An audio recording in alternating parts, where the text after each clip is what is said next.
ਅੱਜ ਤੁਰੀ ਵਜਾਉਣ ਦਾ ਪਰਬ ਹੈ।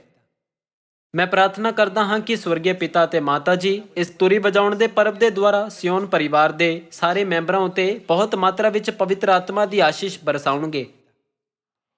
ਅੱਜ ਆਓ ਅਸੀਂ ਤੁਰੀ ਵਜਾਉਣ ਦਾ ਪਰਬ ਅਤੇ ਪ੍ਰਾਰਥਨਾ ਸਮਾਂ ਸਿਰਲੇਖ ਦੇ ਉਪਦੇਸ਼ ਨਾਲ ਤੁਰੀ ਵਜਾਉਣ ਦੇ ਪਰਬ ਦੇ ਅਰਥ ਦਾ ਅਧਿਐਨ ਕਰਕੇ ਇਹ ਸਮਝਣ ਲਈ ਕੁਝ ਸਮਾਂ ਲਈਏ ਕਿ ਪਰਮੇਸ਼ਵਰ ਨੇ ਪ੍ਰਾਰਥਨਾ ਦੇ 10 ਦਿਨਾਂ ਨੂੰ ਨਿਯੁਕਤ ਕਰਕੇ ਸਾਨੂੰ ਪ੍ਰਾਰਥਨਾ ਕਰਨ ਲਈ ਜ਼ਿਆਦਾ ਸਮਾਂ ਕਿਉਂ ਦਿੱਤਾ ਹੈ। ਤੁਰੀ ਵਜਾਉਣ ਦਾ ਪਰਬ ਪ੍ਰਾਇਸ਼ਚਿਤ ਦੇ ਦਿਨ ਦੀ ਤਿਆਰੀ ਕਰਨ ਲਈ ਨਿਯੁਕਤ ਕੀਤਾ ਗਿਆ ਸੀ। ਇਜ਼ਰਾਈਲੀਆਂ ਨੇ ਪ੍ਰਾਇਸ਼ਚਿਤ ਦੇ ਦਿਨ ਤੋਂ 10 ਦਿਨ ਪਹਿਲਾਂ ਉੱਚੀ ਆਵਾਜ਼ ਨਾਲ ਤੁਰੀ ਵਜਾਈ ਤਾਂ ਜੋ ਸਾਰੇ ਇਜ਼ਰਾਈਲੀਆਂ ਨੂੰ ਜ਼ਿਆਦਾ ਧਰਮੀ ਅਤੇ ਪਵਿੱਤਰ ਜੀਵਨ ਜਿਉਣ ਦੀ ਆਸ ਕਰਾ ਸਕਣ। ਪਰਮੇਸ਼ਵਰ ਨੇ ਵਾਅਦਾ ਕੀਤਾ ਸੀ ਕਿ ਇਜ਼ਰਾਈਲੀਆਂ ਦੁਆਰਾ ਪੂਰੇ ਸਾਲ ਵਿੱਚ ਕੀਤੇ ਗਏ ਸਾਰੇ ਪਾਪਾਂ ਅਤੇ ਅਪਰਾਧਾਂ ਨੂੰ ਇਸ ਦਿਨ ਮਾਫ ਕਰ ਦਿੱਤਾ ਜਾਵੇਗਾ। ਪ੍ਰਾਇਸ਼ਚਿਤ ਦੇ ਦਿਨ ਦੀ ਤਿਆਰੀ ਵਿੱਚ ਪਵਿੱਤਰ ਕੈਲੰਡਰ ਦੇ ਅਨੁਸਾਰ 7ਵੇਂ ਮਹੀਨੇ ਦੇ ਪਹਿਲੇ ਦਿਨ ਤੁਰੀ ਵਜਾਈ ਗਈ ਸੀ। ਇਹ ਤੁਰੀ ਵਜਾਉਣ ਦੇ ਪਰਬ ਦੀ ਸ਼ੁਰੂਆਤ ਹੈ ਜੋ ਪਤਝੜ ਦਾ ਪਹਿਲਾ ਪਰਬ ਹੈ। ਇਸ ਨੂੰ ਸਮਝਣ ਲਈ ਸਾਨੂੰ ਇਸ ਦੀ ਜਾਂਚ ਕਰਨ ਦੀ ਜ਼ਰੂਰਤ ਹੈ ਕਿ 3500 ਸਾਲ ਪਹਿਲਾਂ ਮੂਸਾ ਦੇ ਸਮੇਂ ਵਿੱਚ ਕੀ ਹੋਇਆ ਸੀ। ਇਜ਼ਰਾਈਲੀਆਂ ਨਾਲ ਲਾਲ ਸਮੁੰਦਰ ਪਾਰ ਕਰਨ ਤੋਂ ਬਾਅਦ 50ਵੇਂ ਦਿਨ ਮੂਸਾ ਪਹਿਲੀ ਵਾਰ 10 ਹੁਕਮਾਂ ਨੂੰ ਪ੍ਰਾਪਤ ਕਰਨ ਲਈ ਸੀਨੇ ਪਹਾੜ ਉਤੇ ਚੜ੍ਹ ਗਿਆ। ਜਦੋਂ ਮੂਸਾ ਪਹਿਲੀ ਵਾਰ ਸੀਨੇ ਪਹਾੜ ਉਤੇ ਚੜ੍ਹਿਆ ਤਾਂ ਉਹ 40 ਦਿਨ ਤੱਕ ਪਰਮੇਸ਼ਵਰ ਦੇ ਨਾਲ ਰਿਹਾ। ਜਦੋਂ ਮੂਸਾ ਪਰਮੇਸ਼ਵਰ ਦੇ ਨਾਲ ਸੀ ਤਦ ਉਸਨੇ ਨਾ ਤਾਂ ਪਾਣੀ ਪੀਤਾ ਅਤੇ ਨਾ ਰੋਟੀ ਖਾਧੀ। ਪਰਮੇਸ਼ਵਰ ਨੇ ਉਸ ਨੂੰ 10 ਹੁਕਮਾਂ ਦੀਆਂ ਪੱਥਰ ਦੀਆਂ ਫੱਟੀਆਂ ਦਿੱਤੀਆਂ ਅਤੇ ਉਸ ਨੂੰ ਨਿਰਦੇਸ਼ ਦਿੱਤਾ ਕਿ ਉਹ ਸਭ ਇਜ਼ਰਾਈਲੀਆਂ ਨੂੰ ਸਿਖਾਵੇ ਕਿ ਇਹਨਾਂ ਹੁਕਮਾਂ ਨਾਲ ਪਰਮੇਸ਼ਵਰ ਦੀ ਸੇਵਾ ਕਿਵੇਂ ਕਰਨ। ਪਰ ਜਦੋਂ ਉਹ 10 ਹੁਕਮਾਂ ਦੀਆਂ ਫੱਟੀਆਂ ਨਾਲ ਪਹਾੜ ਦੇ ਹੇਠਾਂ ਆ ਰਿਹਾ ਸੀ ਤਾਂ ਉਸਨੇ ਦੇਖਿਆ ਕਿ ਲੋਕ ਇੱਕ ਸੋਨੇ ਦੇ ਵੱਛੇ ਦੀ ਮੂਰਤੀ ਦੀ ਪੂਜਾ ਕਰ ਰਹੇ ਹਨ। ਮੂਸਾ ਦੀ ਅੱਖਾਂ ਦੇ ਠੀਕ ਸਾਹਮਣੇ ਇਜ਼ਰਾਈਲੀ 10 ਹੁਕਮਾਂ ਵਿੱਚੋਂ 2 ਹੁਕਮਾਂ ਦੀ ਉਲੰਘਣਾ ਕਰ ਰਹੇ ਸੀ। ਜਿਨ੍ਹਾਂ ਹੁਕਮਾਂ ਦਾ ਉਹਨਾਂ ਨੇ ਉਲੰਘਣ ਕੀਤਾ ਸੀ ਉਹ ਇਹ ਸੀ, ਮੇਰੇ ਸਨਮੁਖ ਤੇਰੇ ਲਈ ਦੂਜੇ ਦੇਵਤੇ ਨਾ ਹੋਣ ਅਤੇ ਨਾ ਤੂੰ ਕਿਸੇ ਮੂਰਤ ਦੀ ਪੂਜਾ ਕਰ। ਫਿਰ ਮੂਸਾ ਨੇ ਪਰਮੇਸ਼ਵਰ ਤੋਂ ਪ੍ਰਾਪਤ ਪਵਿੱਤਰ 10 ਹੁਕਮਾਂ ਦੀ ਫੱਟੀਆਂ ਨੂੰ ਪਹਾੜ ਤੋਂ ਹੇਠਾਂ ਸੁੱਟ ਕੇ ਟੁਕੜੇ ਟੁਕੜੇ ਕਰ ਦਿੱਤੇ। ਇਸ ਤਰ੍ਹਾਂ ਦੀ ਮੂਰਤੀ ਪੂਜਕ ਪੀੜ੍ਹੀ 3500 ਸਾਲ ਪਹਿਲਾਂ ਮੌਜੂਦ ਸੀ। ਪਰਮੇਸ਼ਵਰ ਨੇ ਇਸ ਘਟਨਾ ਨੂੰ ਇੱਕ ਭਵਿੱਖਬਾਣੀ ਦੇ ਰੂਪ ਵਿੱਚ ਵਾਪਰਨ ਦਿੱਤਾ ਤਾਂ ਜੋ ਸਾਨੂੰ ਇਹ ਦਿਖਾਇਆ ਜਾ ਸਕੇ ਕਿ ਭਵਿੱਖ ਵਿੱਚ ਉਹਨਾਂ ਦੇ ਛੁਟਕਾਰੇ ਦੇ ਕੰਮ ਵਿੱਚ ਕੀ ਹੋਵੇਗਾ। ਮੂਸਾ ਇਜ਼ਰਾਈਲੀਆਂ ਉੱਤੇ ਬਹੁਤ ਗੁੱਸਾ ਹੋਇਆ। ਮੂਸਾ ਨੇ ਸੋਚਿਆ ਇਹ ਉਹਨਾਂ ਲੋਕਾਂ ਲਈ ਅਸਵੀਕਾਰਨਯੋਗ ਹੈ ਜਿਨ੍ਹਾਂ ਨੂੰ ਸਿਰਫ ਪਰਮੇਸ਼ਵਰ ਦੀ ਆਰਾਧਨਾ ਕਰਨੀ ਚਾਹੀਦੀ ਹੈ। ਇਸ ਲਈ ਉਸਨੇ ਲੇਵੀਆਂ ਦੇ ਗੋਤ ਨੂੰ ਹੁਕਮ ਦਿੱਤਾ ਕਿ ਉਹ ਸਭ ਮੂਰਤੀ ਪੂਜਾ ਕਰਨ ਵਾਲਿਆਂ ਨੂੰ ਮਾਰ ਦੇਵੇ। ਉਸ ਦਿਨ ਲਗਭਗ 3000 ਲੋਕ ਮਾਰ ਦਿੱਤੇ ਗਏ। ਇਸ ਲਈ ਇਜ਼ਰਾਈਲੀਆਂ ਨੇ ਪਛਤਾਪੀ ਮਨ ਨਾਲ ਪਰਮੇਸ਼ਵਰ ਤੋਂ ਪ੍ਰਾਰਥਨਾ ਕੀਤੀ ਅਤੇ ਖੁਦ ਨੂੰ ਪਰਮੇਸ਼ਵਰ ਦੀ ਇੱਛਾ ਯਾਦ ਕਰਾਈ। ਉਹਨਾਂ ਨੇ ਆਪਣੇ ਪਾਪਾਂ ਅਤੇ ਅਪਰਾਧਾਂ ਦੀ ਮਾਫੀ ਮੰਗਦੇ ਹੋਏ ਪਰਮੇਸ਼ਵਰ ਤੋਂ ਪ੍ਰਾਰਥਨਾ ਕੀਤੀ। ਫਿਰ ਪਰਮੇਸ਼ਵਰ ਨੇ ਮੂਸਾ ਨੂੰ ਸੀਨੇ ਪਹਾੜ ਉੱਤੇ ਆਉਣ ਦਾ ਹੁਕਮ ਦਿੱਤਾ ਤਾਂ ਜੋ ਉਹ ਉਸ ਨੂੰ ਦੂਸਰੀ ਵਾਰ 10 ਹੁਕਮਾਂ ਦੀਆਂ ਫੱਟੀਆਂ ਦੇ ਸਕੇ। ਜਿਸ ਦਿਨ ਉਹ ਦੂਸਰੀ ਵਾਰ 10 ਹੁਕਮਾਂ ਨੂੰ ਪ੍ਰਾਪਤ ਕਰਨ ਲਈ ਸੀਨੇ ਪਹਾੜ ਉੱਤੇ ਗਿਆ ਉਹ ਪਵਿੱਤਰ ਕੈਲੰਡਰ ਦੇ ਅਨੁਸਾਰ 6ਵੇਂ ਮਹੀਨੇ ਦਾ ਪਹਿਲਾ ਦਿਨ ਸੀ। ਉੱਥੇ ਉਸਨੇ 40 ਦਿਨ ਉਪਵਾਸ ਕੀਤਾ ਅਤੇ ਉਹਨਾਂ ਨੂੰ ਪ੍ਰਾਪਤ ਕੀਤਾ। ਜਿਸ ਦਿਨ ਉਹ ਪਹਾੜ ਤੋਂ ਹੇਠਾਂ ਉਤਰਿਆ ਉਹ ਪਵਿੱਤਰ ਕੈਲੰਡਰ ਦੇ ਅਨੁਸਾਰ 7ਵੇਂ ਮਹੀਨੇ ਦਾ 10ਵਾਂ ਦਿਨ ਸੀ। ਇਜ਼ਰਾਈਲੀਆਂ ਨੂੰ ਯਾਦ ਦਿਲਾਉਣ ਲਈ ਕਿ ਪਰਮੇਸ਼ਵਰ ਨੇ ਉਹਨਾਂ ਦੇ ਪਾਪਾਂ ਨੂੰ ਮਾਫ ਕੀਤਾ ਅਤੇ ਲੋਕਾਂ ਨੂੰ ਇਹ ਦੱਸਣ ਲਈ ਕਿ ਪ੍ਰਾਇਸ਼ਚਿਤ ਦਾ ਦਿਨ ਨੇੜੇ ਆ ਰਿਹਾ ਹੈ, ਪਰਮੇਸ਼ਵਰ ਨੇ ਉਹਨਾਂ ਨੂੰ ਹੁਕਮ ਦਿੱਤਾ ਕਿ ਉਹ ਪ੍ਰਾਇਸ਼ਚਿਤ ਦੇ ਦਿਨ ਤੋਂ 10 ਦਿਨ ਪਹਿਲਾਂ ਪਵਿੱਤਰ ਕੈਲੰਡਰ ਦੇ ਅਨੁਸਾਰ 7ਵੇਂ ਮਹੀਨੇ ਦੇ ਪਹਿਲੇ ਦਿਨ ਤੁਰੀ ਵਜਾ ਕੇ ਤੁਰੀ ਵਜਾਉਣ ਦਾ ਪਰਬ ਮਨਾਉਣ। ਅੱਜ ਤੁਰੀ ਵਜਾਉਣ ਦੇ ਪਰਬ ਵਿੱਚ ਕਈ ਅਰਥ ਸ਼ਾਮਲ ਹਨ, ਪਰ ਉਹਨਾਂ ਵਿੱਚੋਂ ਸਭ ਤੋਂ ਮਹੱਤਵਪੂਰਨ ਅਰਥ ਪ੍ਰਾਇਸ਼ਚਿਤ ਹੈ। ਪ੍ਰਾਇਸ਼ਚਿਤ ਦੀ ਤੁਰੀ ਵਜਾਉਣ ਦਾ ਅਰਥ ਤੁਰੀ ਵਜਾਉਣ ਦੇ ਪਰਬ ਵਿੱਚ ਸ਼ਾਮਲ ਹੈ, ਜਿਸ ਨੂੰ ਅੱਜ ਅਸੀਂ ਮਨਾ ਰਹੇ ਹਾਂ। ਇਸ ਲਈ ਪਰਮੇਸ਼ਵਰ ਨੇ ਸਾਨੂੰ ਤੁਰੀ ਵਜਾਉਣ ਦੇ ਪਰਬ ਤੋਂ ਪ੍ਰਾਇਸ਼ਚਿਤ ਦੇ ਦਿਨ ਤੱਕ ਪ੍ਰਾਰਥਨਾ ਦੇ 10 ਦਿਨਾਂ ਦੇ ਦੌਰਾਨ ਪ੍ਰਾਇਸ਼ਚਿਤ ਕਰਨ ਦਾ ਸਮਾਂ ਦਿੱਤਾ। ਸਾਨੂੰ ਬਾਈਬਲ ਦੇ ਦੁਆਰਾ ਇਸ ਪਰਬ ਦੇ ਅਰਥ ਨੂੰ ਸਹੀ ਤਰ੍ਹਾਂ ਸਮਝਣਾ ਚਾਹੀਦਾ ਹੈ ਅਤੇ ਪਰਮੇਸ਼ਵਰ ਨੂੰ ਮਹਿਮਾ ਦੇਣੀ ਚਾਹੀਦੀ ਹੈ। ਆਓ ਅਸੀਂ ਕੂਚ ਅਧਿਆਇ 34 ਦੇ ਦੁਆਰਾ ਦੇਖੀਏ ਕਿ ਇਜ਼ਰਾਈਲੀਆਂ ਨੇ 10 ਹੁਕਮਾਂ ਦੀ ਦੂਸਰੀ ਫੱਟੀਆਂ ਨੂੰ ਕਿਵੇਂ ਪ੍ਰਾਪਤ ਕੀਤਾ। ਕੂਚ ਅਧਿਆਇ 34 ਵਚਨ 1 ਇਹ ਲਿਖਿਆ ਹੈ, ਯਹੋਵਾ ਨੇ ਮੂਸਾ ਨੂੰ ਫਰਮਾਇਆ, ਤੂੰ ਪਹਿਲੇ ਵਰਗੀਆਂ ਪੱਥਰਾਂ ਦੀਆਂ 2 ਫੱਟੀਆਂ ਘੜ ਅਤੇ ਮੈਂ ਉਹਨਾਂ ਫੱਟੀਆਂ ਉੱਤੇ ਉਹ ਗੱਲਾਂ ਲਿਖਾਂਗਾ ਜਿਹੜੀਆਂ ਪਹਿਲੀਆਂ ਫੱਟੀਆਂ ਉੱਤੇ ਸਨ, ਜਿਨ੍ਹਾਂ ਨੂੰ ਤੈਂ ਭੰਨ ਸੁੱਟਿਆ। ਪਰਮੇਸ਼ਵਰ ਨੇ ਕਿਹਾ ਕਿ ਉਹ ਇਜ਼ਰਾਈਲੀਆਂ ਨੂੰ ਸੋਨੇ ਦੇ ਵੱਛੇ ਦੀ ਪੂਜਾ ਕਰਨ ਦੇ ਉਹਨਾਂ ਦੇ ਪਾਪ ਨੂੰ ਮਾਫ ਕਰਨ ਦੇ ਨਿਸ਼ਾਨ ਦੇ ਰੂਪ ਵਿੱਚ ਪਹਿਲੇ ਹੁਕਮਾਂ ਵਾਂਗ 10 ਹੁਕਮਾਂ ਦੀਆਂ ਫੱਟੀਆਂ ਨੂੰ ਪ੍ਰਾਪਤ ਕਰਨ ਦੀ ਇਜਾਜ਼ਤ ਦੇਣਗੇ।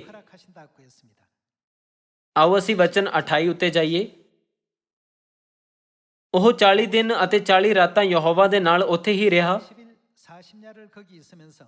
ਨਾ ਉਸ ਰੋਟੀ ਖਾਧੀ ਨਾ ਪਾਣੀ ਪੀਤਾ, ਅਤੇ ਉਸ ਨੇ ਉਹਨਾਂ ਫੱਟੀਆਂ ਉੱਤੇ ਨੇਮ ਦੀਆਂ ਗੱਲਾਂ ਅਰਥਾਤ 10 ਹੁਕਮ ਲਿਖੇ। ਇਸ ਪ੍ਰਕਾਰ ਮੂਸਾ ਨੇ 10 ਹੁਕਮਾਂ ਦੀਆਂ ਦੂਸਰੀ ਫੱਟੀਆਂ ਨੂੰ ਪ੍ਰਾਪਤ ਕੀਤਾ ਅਤੇ ਪਹਾੜ ਤੋਂ ਹੇਠਾਂ ਉਤਰ ਆਇਆ। ਪਰਮੇਸ਼ਵਰ ਨੇ ਇਜ਼ਰਾਈਲੀਆਂ ਨੂੰ ਹਰ ਸਾਲ ਤੁਰੀ ਵਜਾਉਣ ਦੇ ਪਰਬ ਨੂੰ ਮਨਾਉਣ ਦਾ ਹੁਕਮ ਦਿੱਤਾ, ਤਾਂ ਜੋ ਉਹ ਯਾਦ ਰੱਖਣ ਕਿ ਪਰਮੇਸ਼ਵਰ ਉਹਨਾਂ ਦੇ ਅਣਗਿਣਤ ਪਾਪਾਂ ਨੂੰ ਮਾਫ ਕਰਦੇ ਹਨ।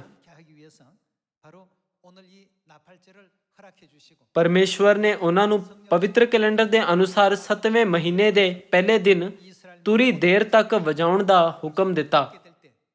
ਇੱਕ ਵਾਰ ਜਦੋਂ ਇਜ਼ਰਾਈਲੀ ਤੁਰੀ ਦੀ ਆਵਾਜ਼ ਸੁਣਦੇ ਤਦ ਉਹ ਆਪਣੇ ਪਾਪਾਂ ਦੀ ਮਾਫੀ ਕਰਨ ਦੀ ਕਿਰਪਾ ਲਈ ਪਰਮੇਸ਼ਵਰ ਨੂੰ ਧੰਨਵਾਦ ਦਿੰਦੇ ਅਤੇ ਉਹਨਾਂ ਨੂੰ 10 ਦਿਨਾਂ ਲਈ ਪ੍ਰਾਇਸ਼ਚਿਤ ਦਾ ਸਮਾਂ ਦਿੱਤਾ ਜਾਂਦਾ ਸੀ। ਆਓ ਅਸੀਂ ਇਸ ਬਾਰੇ ਦੇਖਣ ਲਈ ਲੇਵੀਆਂ ਦੀ ਪੋਥੀ ਅਧਿਆਇ 23 ਦੇਖੀਏ। ਲੇਵੀਆਂ ਦੀ ਪੋਥੀ ਅਧਿਆਇ 23 ਵਚਨ 24 ਵਿੱਚ ਲਿਖਿਆ ਹੈ, ਇਜ਼ਰਾਈਲ ਦੇ ਪਰਿਵਾਰ ਨੂੰ ਬੋਲ ਕਿ 7ਵੇਂ ਮਹੀਨੇ ਨੂੰ ਮਹੀਨੇ ਦੀ ਪਹਿਲੀ ਮਿਤੀ ਵਿੱਚ ਤੁਸਾਂ ਇੱਕ ਮਹਾ ਵਿਸ਼ਰਾਮ ਕਰਨਾ, ਇੱਕ ਤੁਰੀ ਵਜਾਉਣ ਦਾ ਸਿਮਰਨਾ, ਇੱਕ ਪਵਿੱਤਰ ਮੇਲਾ ਕਰਨਾ। ਪ੍ਰਾਇਸ਼ਚਿਤ ਦਾ ਦਿਨ ਹਰ ਸਾਲ 7ਵੇਂ ਮਹੀਨੇ ਦੇ 10ਵੇਂ ਦਿਨ ਮਨਾਇਆ ਜਾਂਦਾ ਹੈ। ਪਰਮੇਸ਼ਵਰ ਨੇ ਸਾਨੂੰ ਜਾਣਨ ਦਿੱਤਾ ਕਿ 7ਵੇਂ ਮਹੀਨੇ ਦਾ ਪਹਿਲਾ ਦਿਨ, ਜੋ 7ਵੇਂ ਮਹੀਨੇ ਦੇ 10ਵੇਂ ਦਿਨ ਤੋਂ 10 ਦਿਨ ਪਹਿਲਾਂ ਹੁੰਦਾ ਹੈ, ਉਸ ਵਿੱਚ ਯਾਦ ਕਰਾਉਣ ਲਈ ਤੁਰੀ ਵਜਾਈ ਜਾਂਦੀ ਅਤੇ ਇੱਕ ਪਵਿੱਤਰ ਸਭਾ ਇਕੱਠੀ ਹੁੰਦੀ ਸੀ। ਆਓ ਅਸੀਂ ਗਿਣਤੀ ਅਧਿਆਇ 29 ਵਚਨ 1 ਦੇਖੀਏ। ਅਧਿਆਇ 29 ਵਚਨ 1, 7ਵੇਂ ਮਹੀਨੇ ਦੇ ਪਹਿਲੇ ਦਿਨ ਤੁਹਾਡੀ ਪਵਿੱਤਰ ਸਭਾ ਹੋਵੇ, ਤੁਸੀਂ ਕੋਈ ਕੰਮ ਧੰਦਾ ਨਾ ਕਰੋ, ਪਰ ਉਹ ਤੁਹਾਡੇ ਲਈ ਤੁਰੀਆਂ ਵਜਾਉਣ ਦਾ ਦਿਨ ਹੋਵੇ। ਇਸ ਪ੍ਰਕਾਰ ਪੁਰਾਣੇ ਨੇਮ ਵਿੱਚ ਪਵਿੱਤਰ ਕੈਲੰਡਰ ਦੇ ਅਨੁਸਾਰ 7ਵੇਂ ਮਹੀਨੇ ਦੇ ਪਹਿਲੇ ਦਿਨ ਤੁਰੀ ਵਜਾਉਣ ਦਾ ਪਰਬ ਮਨਾਇਆ ਜਾਂਦਾ ਸੀ ਅਤੇ ਤੁਸੀਂ ਯਹੋਵਾ ਲਈ ਸੁਗੰਧਤਾ ਦੀ ਹੋਮ ਬਲੀ ਚੜਾਓ, ਅਰਥਾਤ ਇੱਕ ਮੇਢਾ, ਇੱਕ ਭੇਡੂ, ਇੱਕ ਦੋਸ਼ ਰਹਿਤ 7 ਇੱਕ ਸਾਲ ਦੇ ਭੇਡ ਦੇ ਬੱਚੇ, ਅਤੇ ਉਸ ਦੇ ਮੈਦੇ ਦੀ ਭੇਂਟ ਤੇਲ ਵਿੱਚ ਮਿਲਿਆ ਹੋਇਆ ਮੈਦਾ ਹੋਵੇ। ਵੱਛੇ ਲਈ 3 ਦਸਵੰਧ, ਭੇਡੂ ਲਈ 2 ਦਸਵੰਧ ਅਤੇ 7 ਲੇਲਿਆਂ ਵਿੱਚੋਂ ਹਰ ਲੇਲੇ ਲਈ 1 ਦਸਵੰਧ। ਨਾਲੇ ਤੁਹਾਡੇ ਪ੍ਰਾਇਸ਼ਚਿਤ ਲਈ ਇੱਕ ਬੱਕਰਾ ਪਾਪ ਦੀ ਬਲੀ ਲਈ ਚੜਾਇਆ ਜਾਵੇ, ਅਤੇ ਇਹ ਇਹਨਾਂ ਦੇ ਬਿਨਾਂ ਹੋਣ, ਅਰਥਾਤ ਨਵੇਂ ਚੰਦਰਮਾ ਦੀ ਹੋਮ ਬਲੀ, ਉਸ ਦੇ ਮੈਦੇ ਦੀ ਭੇਂਟ ਸਣੇ ਅਤੇ ਅਖੰਡ ਹੋਮ ਬਲੀ ਲਈ ਉਸ ਦੇ ਮੈਦੇ ਦੀ ਭੇਂਟ ਸਣੇ ਅਤੇ ਉਹਨਾਂ ਦੇ ਪੀਣ ਦੀਆਂ ਭੇਂਟਾਂ ਸਣੇ। ਇਸ ਤੋਂ ਬਾਅਦ ਪ੍ਰਾਇਸ਼ਚਿਤ ਦੇ ਦਿਨ ਦਾ ਲੇਖ ਵਚਨ 7 ਵਿੱਚ ਕੀਤਾ ਗਿਆ ਹੈ। ਪਰਮੇਸ਼ਵਰ ਨੇ ਸਾਨੂੰ ਸਿਖਾਇਆ ਕਿ ਤੁਰੀ ਵਜਾਉਣ ਦਾ ਪਰਬ ਅਤੇ ਪ੍ਰਾਇਸ਼ਚਿਤ ਦਾ ਦਿਨ ਇੱਕ ਦੂਸਰੇ ਤੋਂ ਵੱਖਰਾ ਨਹੀਂ ਹੈ, ਬਲਕਿ ਉਹਨਾਂ ਵਿੱਚ ਇੱਕ ਅਟੁੱਟ ਸੰਬੰਧ ਹੈ। ਇਸ ਲਈ ਪਰਮੇਸ਼ਵਰ ਨੇ ਉਹਨਾਂ ਨੂੰ ਹਰ ਸਾਲ ਪਵਿੱਤਰ ਕੈਲੰਡਰ ਦੇ ਅਨੁਸਾਰ 7ਵੇਂ ਮਹੀਨੇ ਦੇ ਪਹਿਲੇ ਦਿਨ ਤੁਰੀ ਦੂਰ ਤੱਕ ਵਜਾਉਂਦੇ ਹੋਏ ਪ੍ਰਾਇਸ਼ਚਿਤ ਦੇ ਦਿਨ ਦੀ ਤਿਆਰੀ ਕਰਨ ਦਾ ਹੁਕਮ ਦਿੱਤਾ। ਇਸ ਪ੍ਰਕਾਰ ਪ੍ਰਾਇਸ਼ਚਿਤ ਦੇ ਦਿਨ ਅਤੇ ਤੁਰੀ ਵਜਾਉਣ ਦੇ ਪਰਬ ਨੂੰ ਵੱਖਰਾ ਨਹੀਂ ਕੀਤਾ ਜਾ ਸਕਦਾ ਹੈ। ਆਓ ਅਸੀਂ ਲੇਵੀਆਂ ਦੀ ਪੋਥੀ ਅਧਿਆਇ 26 ਵਿੱਚ ਪਰਮੇਸ਼ਵਰ ਦੇ ਹੁਕਮਾਂ, ਨਿਯਮਾਂ ਅਤੇ ਵਿਧੀਆਂ ਦਾ ਨਿਰਾਦਰ ਕੀਤੇ ਬਿਨਾਂ ਪਰਬਾਂ ਨੂੰ ਪਵਿੱਤਰ ਮਨਾਉਣ ਬਾਰੇ ਲਿਖੀ ਗਈ ਪਰਮੇਸ਼ਵਰ ਦੀ ਸਿੱਖਿਆ ਨੂੰ ਦੇਖੀਏ। ਲੇਵੀਆਂ ਦੀ ਪੋਥੀ ਅਧਿਆਇ 26 ਵਚਨ 14 ਵਿੱਚ ਇਹ ਕਹਿੰਦਾ ਹੈ, ਪਰ ਜੇ ਤੁਸੀਂ ਮੇਰੀ ਨਾ ਸੁਣੋਗੇ ਅਤੇ ਇਹਨਾਂ ਸਭਨਾਂ ਆਗਿਆ ਨੂੰ ਨਾ ਮੰਨੋਗੇ ਅਤੇ ਜੇ ਤੁਸੀਂ ਮੇਰੀ ਵਿਧੀਆਂ ਨੂੰ ਤਿਆਗ ਦਿਓਗੇ ਜਾਂ ਜੇ ਤੁਹਾਡੀ ਜੀ ਨੂੰ ਮੇਰੇ ਨਿਯਮ ਮਾੜੇ ਲੱਗਣ, ਇਹੋ ਜਿਹੇ ਜੋ ਤੁਸੀਂ ਮੇਰੇ ਸਭਨਾਂ ਆਗਿਆ ਨੂੰ ਮੰਨੋ, ਸਗੋਂ ਮੇਰੇ ਨੇਮ ਨੂੰ ਭੰਨ ਸੁੱਟੋ, ਮੈਂ ਵੀ ਤੁਹਾਡੇ ਨਾਲ ਇਹ ਕਰਾਂਗਾ। ਮੈਂ ਤੁਹਾਡੇ ਉੱਤੇ ਡਰ, ਖਈ, ਰੋਗ ਅਤੇ ਤਾਪ ਜੋ ਤੁਹਾਡੀਆਂ ਅੱਖੀਆਂ ਦਾ ਨਾਸ ਕਰੇ ਅਤੇ ਤੁਹਾਡੀਆਂ ਹਿਰਦਿਆਂ ਨੂੰ ਦੁੱਖ ਦੇਵੇ ਠਹਿਰਾਵਾਂਗਾ ਅਤੇ ਤੁਸੀਂ ਆਪਣੇ ਵੀ ਵਿਅਰਥ ਬੀਜੋਗੇ, ਕਿਉਂ ਜੋ ਤੁਹਾਡੇ ਵੈਰੀ ਉਸ ਨੂੰ ਖਾਣਗੇ। ਪਰਮੇਸ਼ਵਰ ਨੇ ਕਿਹਾ ਕਿ ਅਜਿਹੀ ਸਜ਼ਾ ਅਤੇ ਸਰਾਪ ਉਹਨਾਂ ਲੋਕਾਂ ਉੱਤੇ ਆਵੇਗਾ ਜੋ ਪਰਮੇਸ਼ਵਰ ਦੇ ਹੁਕਮਾਂ, ਵਿਧੀਆਂ ਅਤੇ ਨਿਯਮਾਂ ਤੋਂ ਨਫ਼ਰਤ ਕਰਦੇ ਹਨ। ਆਓ ਅਸੀਂ ਕੂਚ ਅਧਿਆਇ 20 ਉੱਤੇ ਜਾਈਏ, ਵਚਨ 6।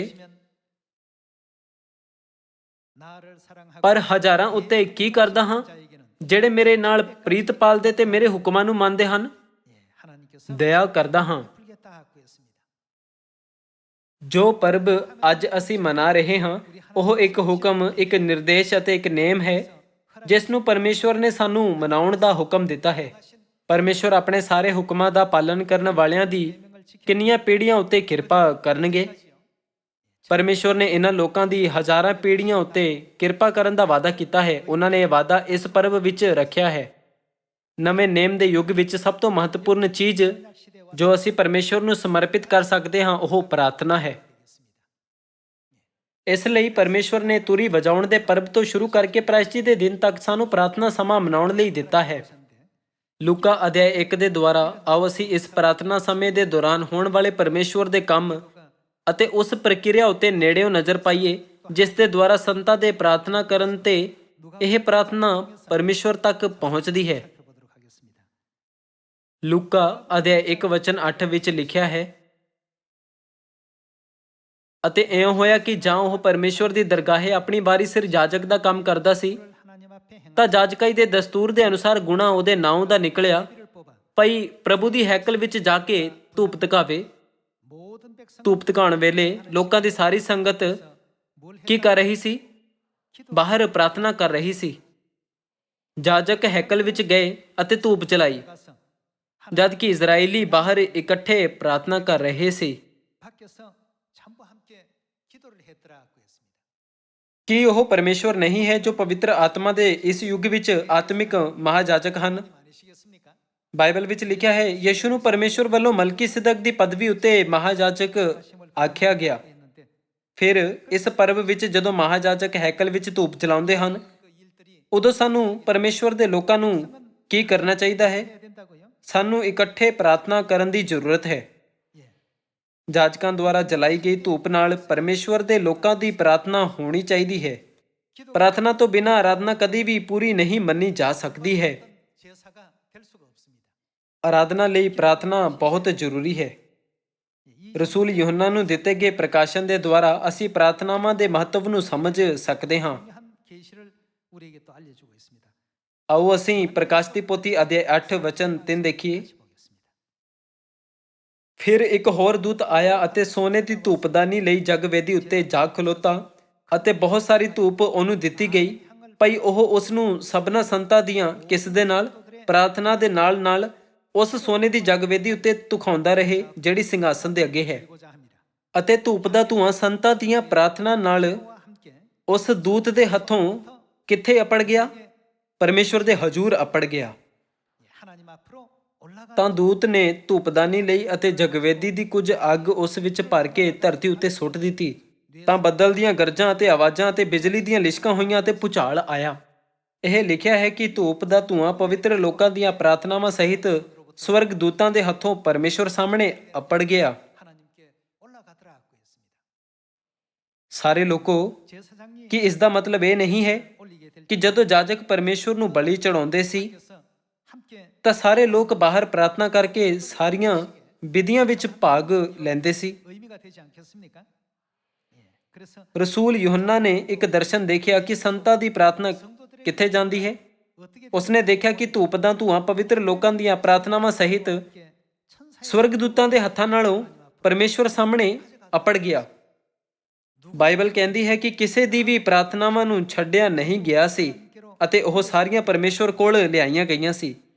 ਇਸ ਲਈ ਜਾਜਕਾਂ ਦੁਆਰਾ ਜਲਾਈ ਗਈ ਧੂਪ ਅਤੇ ਲੋਕਾਂ ਦੀਆਂ ਪ੍ਰਾਰਥਨਾਵਾਂ ਨੂੰ ਹਮੇਸ਼ਾ ਇਕੱਠੇ ਪੇਸ਼ ਕੀਤਾ ਜਾਣਾ ਚਾਹੀਦਾ ਹੈ ਕਿ ਇਸ ਕਰਕੇ ਅਸੀਂ ਸਬਤ ਦੇ ਦਿਨ ਦੀ ਆਰਾਧਨਾ ਦੇ ਦੌਰਾਨ ਅਤੇ ਰੋਜ਼ਾਨਾ ਪ੍ਰਾਰਥਨਾ ਦੇ ਸਮਿਆਂ ਵਿੱਚ ਵੀ ਹਮੇਸ਼ਾ ਪ੍ਰਾਰਥਨਾ ਨਹੀਂ ਕਰਦੇ। ਪ੍ਰਸ਼ਚਿਤ ਦੇ ਦਿਨ ਤੱਕ ਦੀ ਇਹਨਾਂ 10 ਦਿਨਾਂ ਦੀ ਪ੍ਰਾਰਥਨਾ ਦੇ ਦੌਰਾਨ ਸਾਨੂੰ ਬਹੁਤ ਜ਼ਿਆਦਾ ਪ੍ਰਾਰਥਨਾ ਕਰਨੀ ਚਾਹੀਦੀ ਹੈ। ਆਓ ਅਸੀਂ ਪ੍ਰਕਾਸ਼ ਦੀ ਪੋਥੀ ਅਧਿਆਇ 5 ਵਚਨ 6 ਉੱਤੇ ਇੱਕ ਨਜ਼ਰ ਪਾਈਏ। ਅਤੇ ਮੈਂ ਸਿੰਘਾਸਨ ਅਤੇ ਚੌਹਾਂ ਜੰਤੂਆਂ ਦੇ ਵਿਚਾਲੇ ਅਤੇ ਉਹਨਾਂ ਬਜ਼ੁਰਗਾਂ ਦੇ ਵਿਚਾਲੇ ਇੱਕ ਲੇਲੇ ਨੂੰ ਜੋ ਮਾਨੋ ਕੋਇਆ ਗਿਆ ਸੀ ਖਲੋਤਾ ਵੇਖਿਆ, ਜਿਹਦੇ 7 ਸਿੰਘ ਅਤੇ 7 ਅੱਖੀਆਂ ਸਨ।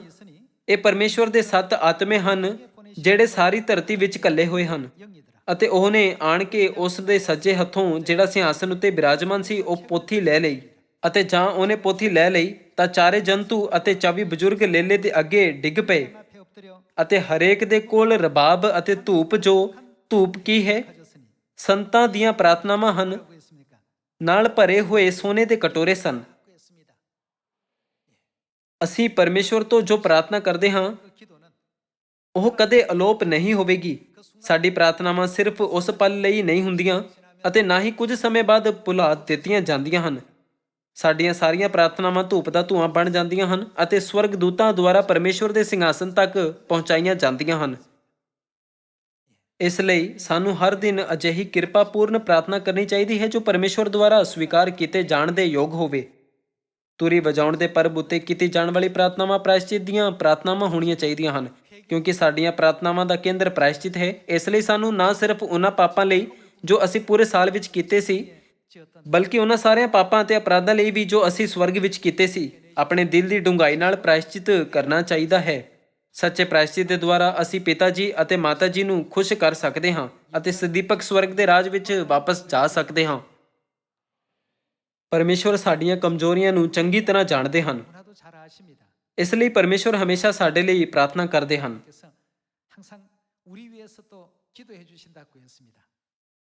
ਆਓ ਅਸੀਂ ਰੋਮੀਓ ਦੇ ਅਧਿਆਇ 8 ਉੱਤੇ ਜਾਈਏ। ਰੋਮੀਓ ਅਧਿਆਇ 8 ਵਚਨ 21।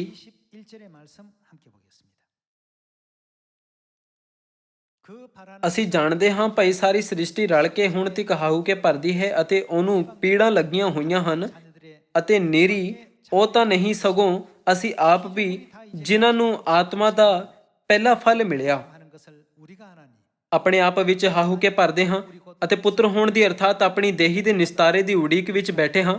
ਉਮੀਦ ਨਾਲ ਅਸੀਂ ਬਚਾਏ ਗਏ ਹਾਂ, ਪਰ ਉਮੀਦ ਜਿਹੜੀ ਵੇਖੀ ਗਈ ਉਹ ਉਮੀਦ ਨਾ ਰਹੀ, ਕਿਉਂਕਿ ਜਿਹੜੀ ਵਸਤ ਕੋਈ ਵੇਖਦਾ ਹੈ ਉਹਦੀ ਉਮੀਦ ਕਾਹਨੂੰ ਕਰੇ। ਪਰ ਜਿਹੜੀ ਵਸਤ ਅਸੀਂ ਨਹੀਂ ਵੇਖਦੇ, ਜੇ ਉਹਦੀ ਉਮੀਦ ਰੱਖੀਏ ਤਾਂ ਧੀਰਜ ਨਾਲ ਉਹਦੀ ਉਡੀਕ ਵਿੱਚ ਰਹਿੰਦੇ ਹਾਂ। ਇਸ ਤਰ੍ਹਾਂ ਆਤਮਾ ਵੀ ਸਾਡੀ ਦੁਰਬਲਤਾ ਵਿੱਚ ਸਾਡੀ ਸਹਾਇਤਾ ਕਰਦਾ ਹੈ, ਕਿਉਂ ਜੋ ਕਿਸ ਵਸਤ ਲਈ ਸਾਨੂੰ ਪ੍ਰਾਰਥਨਾ ਕਰਨੀ ਚਾਹੀਦੀ ਹੈ ਅਸੀਂ ਨਹੀਂ ਜਾਣਦੇ, ਪਰ ਆਤਮਾ ਆਪ ਹੀ ਆਤਮਾ ਕੀ ਕਰਦਾ ਹੈ? ਅਕਥ ਹਾਹੂ ਕੇ ਭਰ ਕੇ ਸਾਡੇ ਲਈ ਸਿਫਾਰਿਸ਼ ਕਰਦਾ ਹੈ। ਕਦੇ-ਕਦੇ ਅਸੀਂ ਇਹ ਨਾ ਜਾਣਦੇ ਹੋਏ ਕਿ ਕਿਸ ਬਾਰੇ ਪ੍ਰਾਰਥਨਾ ਕਰੀਏ ਜਾਂ ਕਿਵੇਂ ਕਰੀਏ, ਵਾਰ-ਵਾਰ ਇੱਕ ਹੀ ਗੱਲ ਦੁਹਰਾਉਂਦੇ ਹੋਏ ਪ੍ਰਾਰਥਨਾ ਕਰਦੇ ਹਾਂ। ਹਾਲਾਂਕਿ ਬਾਈਬਲ ਦੇ ਅਨੁਸਾਰ ਇਸ ਕਾਰਨ ਆਤਮਾ ਖੁਦ ਸਾਡੇ ਲਈ ਅਜਿਹੀ ਹਾਹੂ ਕੇ ਭਰ ਕੇ ਜੋ ਬਿਆਨ ਤੋਂ ਬਾਹਰ ਹੈ ਸਾਡੇ ਲਈ ਪ੍ਰਾਰਥਨਾ ਕਰਦਾ ਹੈ। ਆਓ ਅਸੀਂ ਵਚਨ 33 ਨਾਲ ਇਸ ਦੀ ਪੁਸ਼ਟੀ ਕਰੀਏ। ਪਰਮੇਸ਼ਵਰ ਦੇ ਚੁਣਿਆ ਹੋਇਆਂ ਦੇ ਉੱਤੇ ਕੌਣ ਦਾਅਵਾ ਕਰੇਗਾ? ਪਰਮੇਸ਼ਵਰ ਹੀ ਹੈ ਜਿਹੜਾ ਧਰਮੀ ਠਹਿਰਾਉਂਦਾ ਹੈ। ਉਹ ਕੌਣ ਹੈ ਜੋ ਸਜ਼ਾ ਦਾ ਹੁਕਮ ਦੇਵੇਗਾ? ਮਸੀਹ ਯੀਸ਼ੂ ਹੀ ਹੈ ਜਿਹੜਾ ਮਰ ਗਿਆ, ਹਾਂ ਸਗੋਂ ਮੁਰਦਿਆਂ ਵਿੱਚੋਂ ਜਿਵਾਲਿਆ ਗਿਆ, ਜਿਹੜਾ ਪਰਮੇਸ਼ਵਰ ਦੇ ਸੱਜੇ ਪਾਸੇ ਹੈ। ਅਤੇ ਸਾਡੇ ਲਈ ਪਰਮੇਸ਼ਵਰ ਸਾਡੇ ਲਈ ਕੀ ਕਰਦਾ ਹੈ? ਸਿਫਾਰਿਸ਼ ਕਰਦਾ ਹੈ। ਸਿਫਾਰਿਸ਼ ਕਰਨ ਦਾ ਅਰਥ ਹੈ ਪ੍ਰਾਰਥਨਾ ਕਰਨਾ, ਹੈ ਨਾ? ਬਾਈਬਲ ਕਹਿੰਦੀ ਹੈ ਕਿ ਪਰਮੇਸ਼ਵਰ ਲਗਾਤਾਰ ਸਾਡੇ ਲਈ ਪ੍ਰਾਰਥਨਾ ਕਰ ਰਹੇ ਹਨ। ਜਿਵੇਂ ਪਰਮੇਸ਼ਵਰ ਨੇ ਇਜ਼ਰਾਈਲੀਆਂ ਨੂੰ ਸੋਨੇ ਦੇ ਵੱਛੇ ਦੀ ਮੂਰਤੀ ਦੀ ਪੂਜਾ ਕਰਨ ਦੇ ਪਾਪ ਲਈ ਪ੍ਰਾਇਸ਼ਚਿਤ ਦਾ ਸਮਾਂ ਪ੍ਰਦਾਨ ਕਰਦੇ ਹੋਏ ਤੁਰੀ ਵਜਾਉਣ ਦਾ ਹੁਕਮ ਦਿੱਤਾ, ਠੀਕ ਉਸੇ ਤਰ੍ਹਾਂ ਪਰਮੇਸ਼ਵਰ ਸਾਨੂੰ ਪ੍ਰਾਰਥਨਾ ਦੇ ਦੁਆਰਾ ਪ੍ਰਾਇਸ਼ਚਿਤ ਕਰਨ ਦਾ ਸਮਾਂ ਪ੍ਰਦਾਨ ਕਰਦੇ ਹਨ। ਇਹਨਾਂ ਪ੍ਰਾਰਥਨਾਵਾਂ ਦੇ ਦੁਆਰਾ ਪਰਮੇਸ਼ਵਰ ਸਾਨੂੰ ਕਾਬਲ ਬਣਾਉਂਦੇ ਹਨ ਕਿ ਅਸੀਂ ਪਰਮੇਸ਼ਵਰ ਨਾਲ ਆਪਣੇ ਸੰਬੰਧ ਨੂੰ ਮਜ਼ਬੂਤ ਕਰੀਏ, ਉਹਨਾਂ ਨਾਲ ਗੱਲਬਾਤ ਕਰੀਏ ਅਤੇ ਇਸ ਧਰਤੀ ਉੱਤੇ ਪੂਰੇ ਸਾਲ ਕੀਤੇ ਗਏ ਸਾਰੇ ਪਾਪਾਂ ਦੇ ਨਾਲ-ਨਾਲ ਉਹਨਾਂ ਸਾਰਿਆਂ ਪਾਪਾਂ ਲਈ ਪ੍ਰਾਇਸ਼ਚਿਤ ਕਰੀਏ ਜੋ ਅਸੀਂ ਇਸ ਧਰਤੀ ਉੱਤੇ ਆਉਣ ਤੋਂ ਪਹਿਲਾਂ ਸਵਰਗ ਵਿੱਚ ਕੀਤੇ ਸੀ।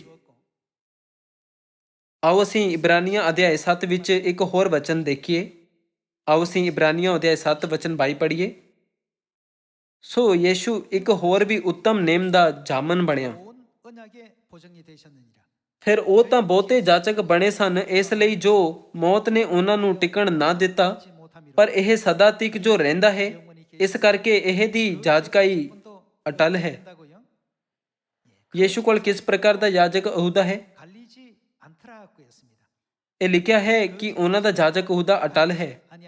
ਇਸ ਲਈ ਉਹ ਉਹਨਾਂ ਦਾ ਜਿਹੜੇ ਉਹਦੇ ਰਾਹੀਂ ਪਰਮੇਸ਼ਵਰ ਦੇ ਕੋਲ ਆਉਂਦੇ ਹਨ ਪੂਰਾ ਨਿਸਤਾਰਾ ਕਰ ਸਕਦਾ ਹੈ, ਕਿਉਂ ਜੋ ਉਹ ਕੀ ਕਰਨ ਨੂੰ, ਉਹਨਾਂ ਦੀ ਸਿਫਾਰਿਸ਼ ਕਰਨ ਨੂੰ ਸਦਾ ਜਿਉਂਦਾ ਹੈ। ਅਸੀਂ ਬਾਈਬਲ ਦੁਆਰਾ ਇਸ ਗੱਲ ਦੀ ਪੁਸ਼ਟੀ ਕਰ ਸਕਦੇ ਹਾਂ ਕਿ ਮਸੀਹ ਜੋ ਪਰਮੇਸ਼ਵਰ ਹਨ ਇਸ ਪਲ ਵੀ ਲਗਾਤਾਰ ਸਾਡੇ ਲਈ ਪ੍ਰਾਰਥਨਾ ਕਰ ਰਹੇ ਹਨ।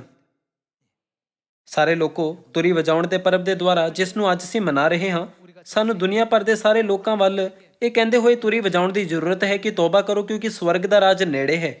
ਇਸ ਲਈ ਸਾਡੇ ਤੁਰੀ ਵਜਾਉਣ ਵਿੱਚ ਇੱਕ ਮਹੱਤਵਪੂਰਨ ਅਰਥ ਵੀ ਹੈ। ਸਾਰੀ ਮਨੁੱਖ ਜਾਤੀ ਨੂੰ ਕਿਸ ਨੂੰ ਪ੍ਰਾਥਮਿਕਤਾ ਦੇਣੀ ਚਾਹੀਦੀ ਹੈ? ਜਿਨ੍ਹਾਂ ਨੇ ਸਵਰਗ ਵਿੱਚ ਪਾਪ ਕੀਤਾ ਅਤੇ ਜਿਨ੍ਹਾਂ ਨੂੰ ਇਸ ਧਰਤੀ ਉੱਤੇ ਸੁੱਟ ਦਿੱਤਾ ਗਿਆ। ਕਿ ਇਹ ਪ੍ਰਾਇਸ਼ਚਿਤ ਨਹੀਂ ਹੈ?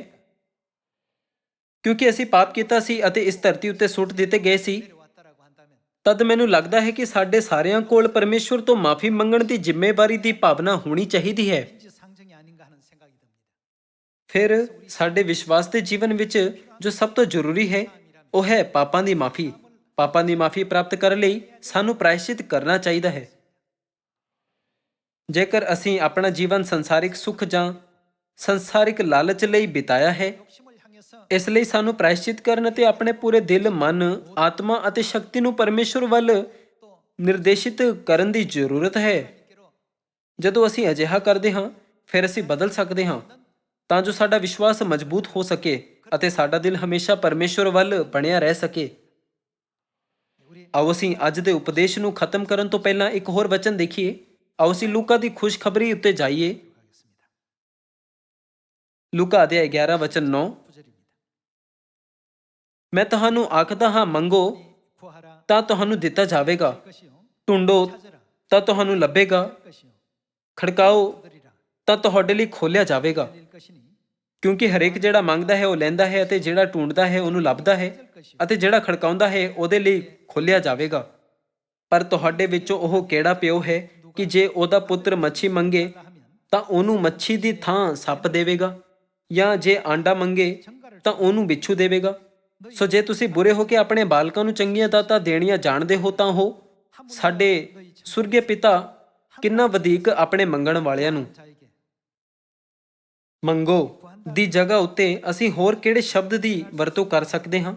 ਜਦੋਂ ਅਸੀਂ ਪਰਮੇਸ਼ਵਰ ਤੋਂ ਸਭ ਕੁਝ ਮੰਗਦੇ ਹਾਂ ਤਾਂ ਕੀ ਅਸੀਂ ਹਮੇਸ਼ਾ ਪ੍ਰਾਰਥਨਾ ਨਾਮਕ ਤਰੀਕੇ ਨਾਲ ਉਹ ਨਹੀਂ ਕਰਦੇ? ਤਾਂ ਉਹ ਸਵਰਗੀ ਪਿਤਾ ਕਿੰਨਾ ਵਧੇਕ ਆਪਣੇ ਮੰਗਣ ਵਾਲਿਆਂ ਨੂੰ ਪਵਿੱਤਰ ਆਤਮਾ ਦੇਵੇਗਾ। ਇਸ ਦਾ ਅਰਥ ਹੈ ਕਿ ਉਹ ਉਹਨਾਂ ਨੂੰ ਆਤਮਾ ਦੇਣਗੇ ਜੋ ਉਹਨਾਂ ਨੂੰ ਪ੍ਰਾਰਥਨਾ ਕਰਦੇ ਹਨ। ਸਾਰੇ ਲੋਕੋ, ਕਿ ਇਸ ਦਾ ਮਤਲਬ ਇਹ ਨਹੀਂ ਹੈ ਕਿ ਜਦੋਂ ਅਸੀਂ ਪ੍ਰਾਰਥਨਾ ਕਰਦੇ ਹਾਂ ਤਾਂ ਅਸੀਂ ਪਰਮੇਸ਼ਵਰ ਤੋਂ ਪਵਿੱਤਰ ਆਤਮਾ ਤੇ ਆਸ਼ੀਸ਼ਾਂ ਪ੍ਰਾਪਤ ਕਰ ਸਕਦੇ ਹਾਂ। ਅਸੀਂ ਪ੍ਰਾਰਥਨਾ ਦੁਆਰਾ ਪਰਮੇਸ਼ਵਰ ਤੋਂ ਪਾਪਾਂ ਦੀ ਮਾਫੀ ਵੀ ਪ੍ਰਾਪਤ ਕਰ ਸਕਦੇ ਹਾਂ। ਇਸ ਪਰਬ ਦੇ ਦੁਆਰਾ ਸਾਮਰੀਆ ਵਿੱਚ ਅਤੇ ਧਰਤੀ ਦੇ ਬੰਨੇ ਤੀਕਰ ਸਾਰੇ ਲੋਕਾਂ ਦੀ ਅਗਵਾਈ ਪ੍ਰਾਇਸ਼ਚਿਤ ਵਿੱਚ ਕਰਨ ਲਈ ਕਿ ਸਾਨੂੰ ਖੁਦ ਪਹਿਲਾਂ ਪੂਰੀ ਤਰ੍ਹਾਂ ਪ੍ਰਾਇਸ਼ਚਿਤ ਪ੍ਰਾਪਤ ਕਰਨਾ ਨਹੀਂ ਚਾਹੀਦਾ, ਤਾਂ ਜੋ ਅਸੀਂ ਦੁਨੀਆ ਭਰ ਦੇ ਸਾਰੇ ਲੋਕਾਂ ਨੂੰ ਹੌਸਲੇ ਨਾਲ ਪ੍ਰਚਾਰ ਕਰਨ ਵਿੱਚ ਕਾਬਲ ਹੋ ਸਕੀਏ ਜੋ ਹੁਣ ਤੱਕ ਸੱਚਾਈ ਵਿੱਚ ਨਹੀਂ ਹਨ। ਪੂਰਾ ਪ੍ਰਾਇਸ਼ਚਿਤ ਪ੍ਰਾਪਤ ਕਰਕੇ ਆਓ ਅਸੀਂ ਪੂਰੀ ਦੁਨੀਆ ਵਿੱਚ ਪਰਮੇਸ਼ਵਰ ਦੀ ਮਹਿਮਾ ਨਾਲ ਭਰੀ ਸੱਚਾਈ ਅਤੇ ਪ੍ਰਾਇਸ਼ਚਿਤ ਦੀ ਖੁਸ਼ਖਬਰੀ ਨੂੰ ਸਾਰੇ ਲੋਕਾਂ ਤੱਕ ਪਹੁੰਚਾਈਏ। ਪ੍ਰਾਇਸ਼ਚਿਤ ਦੀ ਖੁਸ਼ਖਬਰੀ ਨਾਲ ਸਾਨੂੰ ਇਸ ਆਨੰਦਮਈ ਖੁਸ਼ਖਬਰੀ ਦਾ ਪ੍ਰਚਾਰ ਕਰਨਾ ਚਾਹੀਦਾ ਹੈ ਕਿ ਪਰਮੇਸ਼ਵਰ ਪਾਪਾਂ ਦੀ ਮਾਫੀ, ਮੁਕਤੀ, ਸਦੀਪਕ ਜੀਵਨ ਅਤੇ ਸਵਰਗ ਦੇ ਰਾਜ ਦਾ ਦਰਵਾਜ਼ਾ ਖੋਲਣਗੇ। ਪਰਮੇਸ਼ਵਰ ਨੇ ਸਾਨੂੰ ਪ੍ਰਾਇਸ਼ਚਿਤ ਕਰਨ ਲਈ ਤੁਰੀ ਵਜਾਉਣ ਦਾ ਪਰਬ ਮਨਾਉਣ ਦੀ ਆਗਿਆ ਦਿੱਤੀ ਹੈ। ਹੁਣ ਸਾਨੂੰ ਧਰਤੀ ਉੱਤੇ ਰਹਿਣ ਵਾਲੇ ਸਾਰੇ ਲੋਕਾਂ ਦੀ ਅਗਵਾਈ ਪ੍ਰਾਇਸ਼ਚਿਤ ਵਿੱਚ ਕਰਦੇ ਹੋਏ ਸੰਸਾਰ ਵੱਲ ਤੁਰੀ ਵਜਾਉਣੀ ਚਾਹੀਦੀ ਹੈ। ਜਦੋਂ ਅਸੀਂ ਤੁਰੀ ਵਜਾਈਏ ਤਦ ਮੈਨੂੰ ਆਸ ਹੈ ਕਿ ਤੁਸੀਂ ਅਤੇ ਮੈਂ ਪਹਿਲਾਂ ਪੂਰਾ ਪ੍ਰਾਇਸ਼ਚਿਤ ਪ੍ਰਾਪਤ ਕਰਾਂਗੇ। ਪਰਮੇਸ਼ਵਰ ਦੇ ਨਾਲ ਆਓ ਅਸੀਂ ਮਿਲ ਕੇ ਖੁਸ਼ਖਬਰੀ ਦੇ ਇਸ ਮਹਾਨ ਕੰਮ ਨੂੰ ਪੂਰਾ ਕਰੀਏ ਜੋ ਪਿਤਾ ਪਰਮੇਸ਼ਵਰ ਅਤੇ ਮਾਤਾ ਪਰਮੇਸ਼ਵਰ ਨੂੰ ਖੁਸ਼ ਕਰਦਾ ਹੈ। ਪ੍ਰਾਇਸ਼ਚਿਤ ਕਰਨ ਵਾਲਿਆਂ ਨੂੰ ਪਰਮੇਸ਼ਵਰ ਬਹੁਤ ਮਾਤਰਾ ਵਿੱਚ ਆਸ਼ੀਸ਼ਾਂ ਪ੍ਰਦਾਨ ਕਰਦੇ ਹਨ। ਜਿਵੇਂ ਤੁਸੀਂ ਗਵਾਚੇ ਹੋਏ ਪੁੱਤਰ ਦੇ ਦ੍ਰਿਸ਼ਟਾਂਤ ਨੂੰ ਚੰਗੀ ਤਰ੍ਹਾਂ ਜਾਣਦੇ ਹੋ, ਉਸ ਉਜਾੜੂ ਪੁੱਤਰ ਦਾ ਕੀ ਨਤੀਜਾ ਹੋਇਆ ਜੋ ਪ੍ਰਾਇਸ਼ਚਿਤ ਕਰਕੇ ਘਰ ਵਾਪਸ ਆਇਆ। ਉਜਾੜੂ ਪੁੱਤਰ ਘਰ ਵਾਪਸ ਆਇਆ ਅਤੇ ਸੋਚਿਆ, ਮੈਂ ਪਿਤਾ ਜੀ ਨੂੰ ਕਹਾਂਗਾ ਕਿ ਮੈਨੂੰ ਆਪਣੇ ਇੱਕ ਮਜ਼ਦੂਰ ਵਾਂਗ ਰੱਖ ਲਓ। ਇੱਕ ਪੁੱਤਰ ਦੇ ਰੂਪ ਵਿੱਚ ਘਰ ਵਾਪਸ ਆਉਣ ਦੀ ਬਜਾਏ ਉਜਾੜੂ ਪੁੱਤਰ ਆਪਣੇ ਪਿਤਾ ਦੇ ਘਰ ਵਿੱਚ ਇੱਕ ਮਜ਼ਦੂਰ ਬਣਨ ਦੀ ਆਸ ਤੋਂ ਘਰ ਵਾਪਸ ਆਇਆ। ਪਰ ਜਦੋਂ ਪਿਤਾ ਨੇ ਦੇਖਿਆ ਕਿ ਉਸ ਦੇ ਪੁੱਤਰ ਨੇ ਆਪਣੇ ਪਿਛਲੇ ਸਾਰੇ ਪਾਪਾਂ ਲਈ ਪ੍ਰਾਇਸ਼ਚਿਤ ਕੀਤਾ ਅਤੇ ਘਰ ਵਾਪਸ ਆਇਆ, ਤਾਂ ਉਸ ਨੇ ਆਪਣੇ ਪੁੱਤਰ ਨੂੰ ਮਾਫ ਕਰ ਦਿੱਤਾ। ਪਿਤਾ ਨੇ ਬਹੁਤ ਖੁਸ਼ ਹੋ ਕੇ ਸਭ ਤੋਂ ਵਧੀਆ ਵਸਤਰ ਕੱਢ ਕੇ ਆਪਣੇ ਪੁੱਤਰ ਨੂੰ ਪਹਿਨਾਏ ਅਤੇ ਉਸ ਦੇ ਹੱਥ ਵਿੱਚ ਅੰਗੂਠੀ ਅਤੇ ਪੈਰਾਂ ਵਿੱਚ ਜੁੱਤੀ ਪਾਈ ਅਤੇ ਆਪਣੇ ਪੁੱਤਰ ਲਈ ਇੱਕ ਭੋਜ ਆਯੋਜਿਤ ਕੀਤਾ। ਅਸੀਂ ਇਸ ਨੂੰ ਲੂਕਾ ਦੀ ਖੁਸ਼ਖਬਰੀ ਵਿੱਚ ਦੇਖ ਸਕਦੇ ਹਾਂ। ਸਾਡੇ ਆਤਮਿਕ ਦੇਸ਼ ਅਰਥਾਤ ਸਦੀਪਕ ਸਵਰਗ ਦੇ ਰਾਜ ਦੀ ਇੱਛਾ ਕਰਦੇ ਹੋਏ ਜਿੱਥੇ ਅਸੀਂ ਜਲਦੀ ਹੀ ਵਾਪਸ ਜਾਵਾਂਗੇ, ਆਓ ਇੱਕ ਵਾਰ ਫਿਰ ਆਪਣੇ ਦਿਲਾਂ ਵਿੱਚ ਇਹ ਲਿਖੀਏ ਕਿ ਅਜਿਹਾ ਨਤੀਜਾ ਸਾਨੂੰ ਆਤਮਿਕ ਤੌਰ ਤੇ ਦਿੱਤਾ ਜਾਵੇਗਾ। ਮੈਂ ਆਸ ਕਰਦਾ ਹਾਂ ਕਿ ਇਸ ਤੁਰੀ ਵਜਾਉਣ ਦੇ ਕੀਮਤੀ ਪਰਬ ਦੇ ਦੁਆਰਾ ਅਸੀਂ ਪਰਮੇਸ਼ਵਰ ਵੱਲੋਂ ਮਹਾਨ ਆਸ਼ੀਸ਼ਾਂ ਨੂੰ ਪ੍ਰਾਪਤ ਕਰਾਂਗੇ। ਇਸ ਦੇ ਦੁਆਰਾ ਮੈਂ ਅੱਜ ਦੇ ਉਪਦੇਸ਼ ਨੂੰ ਖਤਮ ਕਰਨਾ ਚਾਹੁੰਦਾ ਹਾਂ। ਤੁਹਾਡਾ ਬਹੁਤ ਬਹੁਤ ਧੰਨਵਾਦ।